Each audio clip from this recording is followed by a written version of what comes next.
Hello everybody, welcome to today's market update. As I said in the Discord, I'm going to be on holiday from today until around Saturday. So the following week we'll be back with some more updates and be back to our normal routine.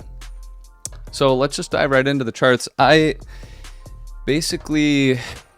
have been wanting to see higher before lower.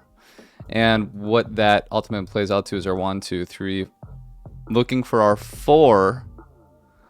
I don't think that this is our 4. Okay, if this is our 4, then we're looking at a 5 that's going to bring us down here. I personally don't think that that's the case. I think that we're going to see something like this. So our two biggest areas of liquidity are here at about 15,100 and here at about 18,400. So this level here is actually the larger of the two. So what I would like to see, we have an untapped daily level here. We've been struggling, if we just take a look here, we can see price has been struggling to break up above this 16,888 level, and we can see we did have a nice breakup, and for the last couple hours now we have been holding it as support, so that's a really nice sign. If we go down to a lower time frame here, you can see that we are holding it as support now.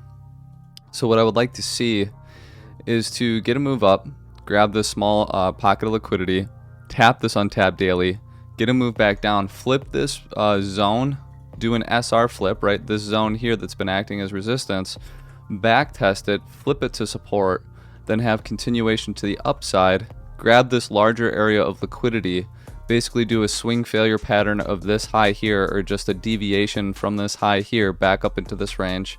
This is a massive resistance, by the way.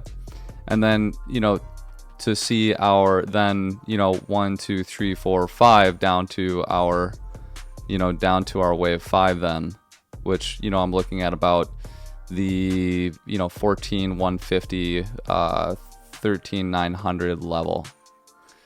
So for me, this would be the ideal scenario. If we did get a move down, I would honestly just look for some degree of a deviation or swing failure here for then a move up. But like I said, I'm more biased to the upside. I would really like to see that move, grab this area here, flip it to support. This would be a good long opportunity in my opinion. If we do get this move up here in a back test to some degree, I would look for a long setup, bullish divergences, a falling wedge, etc. Something of a long setup, right? And then continuation to the upside to get this larger area of liquidity, complete our wave 4, and then get a move down.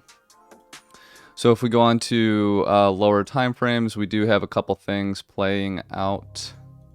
I posted this falling wedge last night, and it was a great move, and this basically gave us our 2. And then price formed this rising wedge, and sometimes these don't have to play out entirely. So I think we're seeing something like that happen here. As soon as price does break above this low time frame value area low and hold that area, I think we'll see a very quick move to this level here.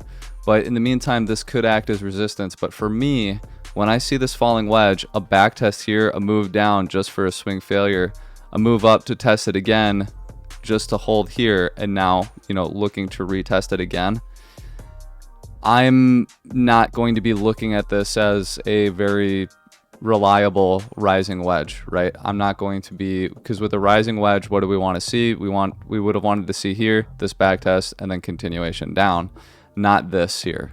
Okay, so for me, I would not look to trade this.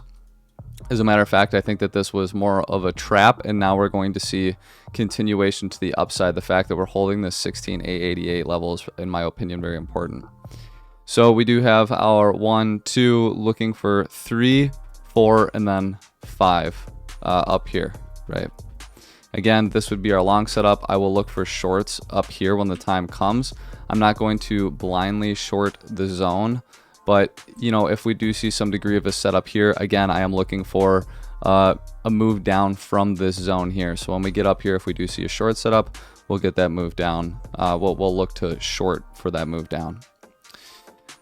So that'll be it for today. Like I said, I'll be back on Saturday, but throughout the week, I will be, I'll post some charts and keep you guys somewhat updated as best that I can. and we'll just look forward to next week and seeing what the charts bring us. Trade safe, guys, and I'm sure I'll still see you in the Discord.